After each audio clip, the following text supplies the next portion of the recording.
The skipper is the captain of the boat. Actually, make it a yacht. This is Minnetonka after all. But don't believe everything you hear on Gilligan's Island, because the skippers from Minnetonka's reign has been a lot longer than a 3-hour tour.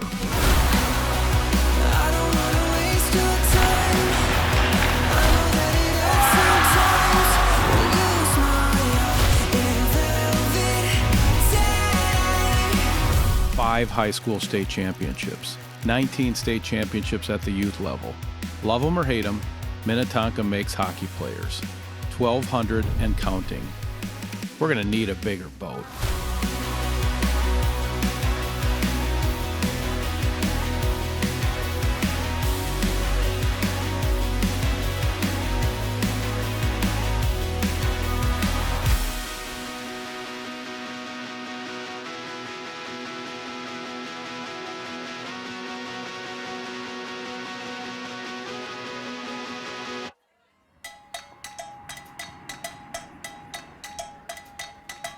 Lions, tigers, bears, skippers?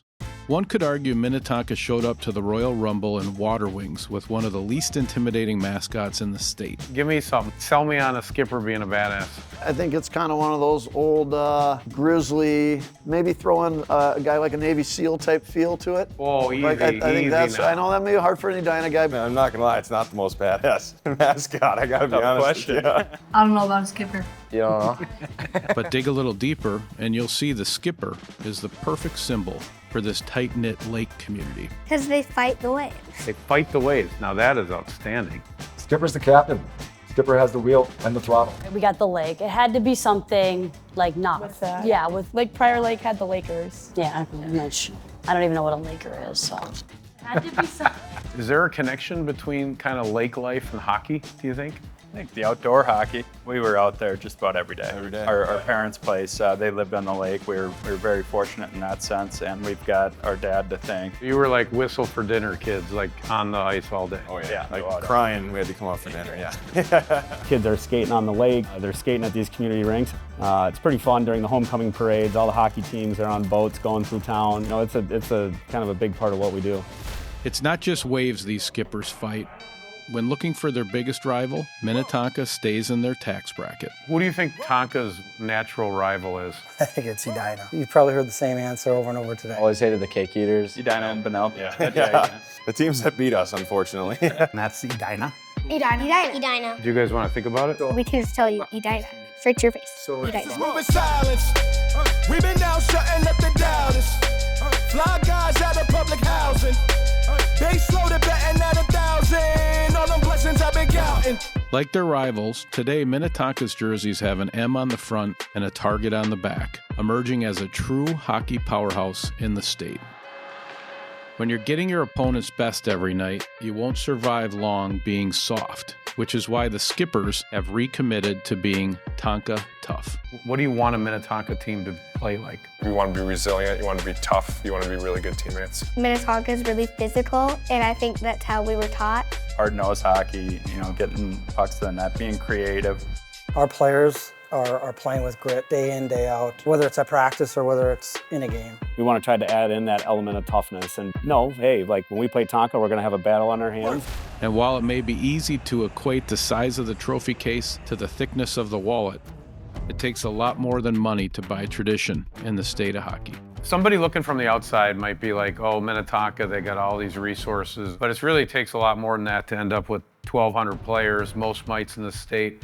What do you guys think the recipe is? I think the real special idea comes to it's Minnesota hockey, and we just look to be good stewards of that and provide the best opportunity for these kids. We got a great group of volunteers that really do a nice job of making sure we communicate well with families, get them in the door, get them into the gear, get them on the ice.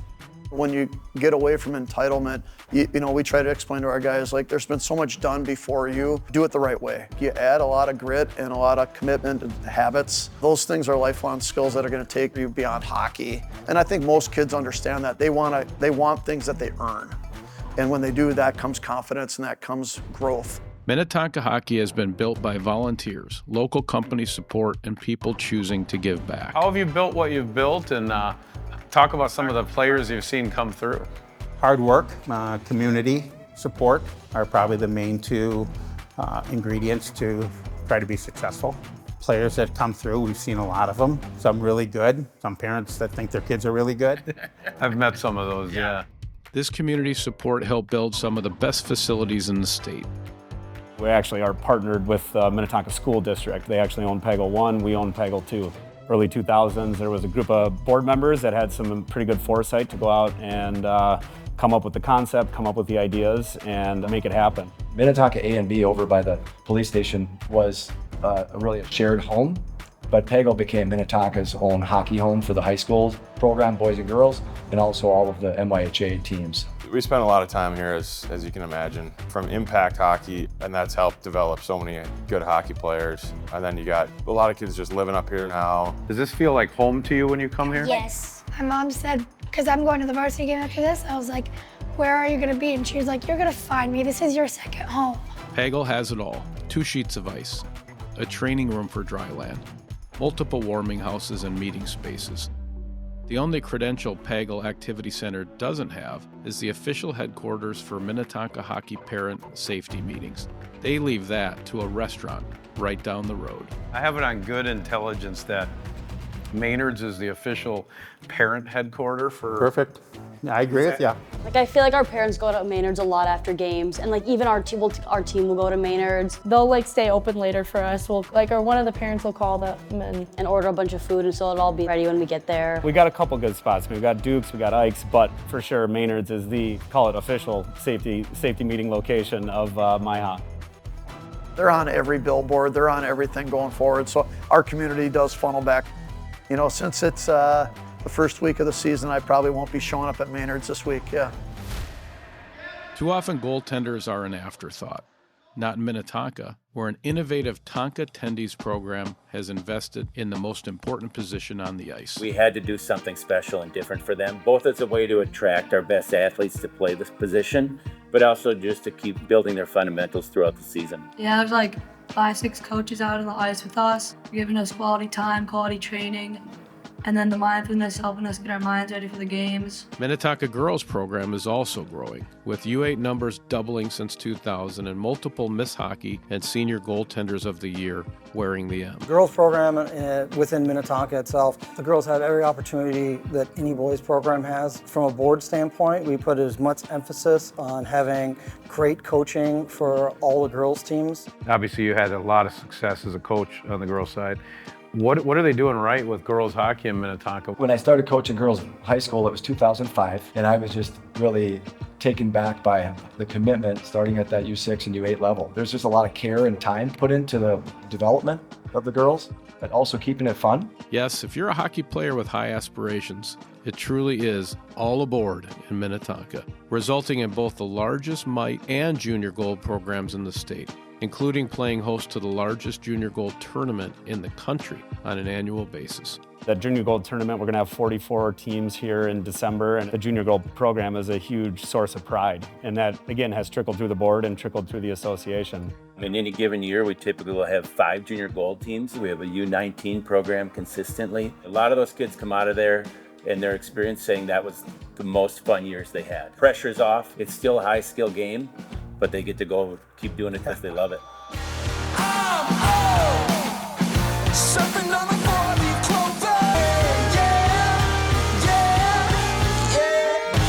Kids in Minnetonka grow up wanting to wear the M on their chest as high school players, and those kids become high school players that inspire the next generation. Did you guys have specific players that you looked up to? Do you remember being like, I want to be on the high school team, like when you were a little kid? It was like Kippen Keller, Annalise Rice, Presley Norby. And I remember like as a kid, they had like youth night, and we'd come and get all of their like autographs, and that was really special. These young athletes look up to these high school kids, and they're kind of like superheroes. And to have time with them on and off the ice really is important for the young development of these kids, and it pushes them a little harder, makes them strive for that next level. This circle of development has been key to a community of 50,000, churning out more than their fair share of Division I and pro talent. Seeing 18, 19 years of players come through, it's easy to talk about, you know, I think 5, 6, or 7 that are in the NHL now or have been but it's so much more than that. And we're really proud of all the kids that have gone on and played and are still playing, right? Whether that's playing in college right now and being a captain or continuing on and loving hockey and playing after. We measure success by the number of kids who start and keep playing. We want them to play all the way through their high school career and turn around and come back and coach their own kids and be a part of our program. See the high school team just practicing just now, and you see a couple players that, were a few years younger than Max and I. It's good to have the coaches that came through Minnetonka, and I think Max and I will both be very involved as our kids grow up. You're trying to show a young player a path, right? You want them to track a player. Say like, you can play Pee-wees here, you can play Bantams high school, and then play in college. You can play pro hockey. And I think it helps them dream big, and I think it really helps our program. So while it's easy to paint them as the villain, it's clear the skippers from Minnetonka have charted the right course. Get as many kids playing hockey as possible, teach them to love the game, and keep them playing as long as they can. Turns out if you chip away at entitlement long enough, it turns into titles. That's Tonka tough, and that's just the way the skippers like it.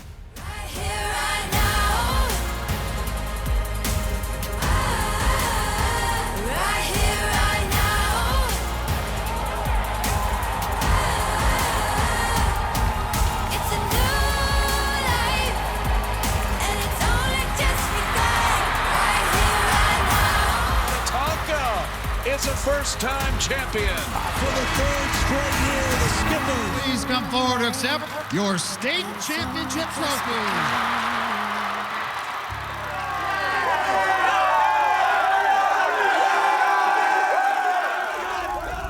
Minnesota hockey has its surf and its turf, which means there's room for piers, ports, and potatoes, like the famous Spuds 3.5 hours away.